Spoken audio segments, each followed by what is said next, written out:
Индонезиец Садимеджа считал себя старейшим человеком на планете.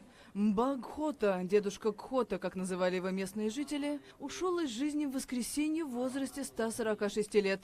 Его похоронили в понедельник, говорит внук Садимеджа. Не было никаких признаков того, что он умирает. Даже для меня это стало сюрпризом. Проблема была в том, что он не хотел есть и пить. Он пошел прогуляться в одиночестве. Я думал, идет на поправку, но тем же вечером он скончался. Согласно сохранившимся документам, Садимеджа появился на свет 31 декабря 1870-го. Проблема в том, что регистрация новорожденных в Индонезии началась лишь в начале 20 века.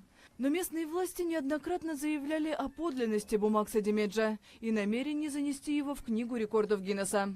Он пережил 4 жен, 10 братьев и сестер и всех своих детей.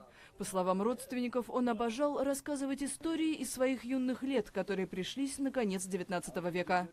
В последние годы Садимеджа больше времени проводил в мыслях о будущем. Он говорил, что готовится встретиться со своим создателем.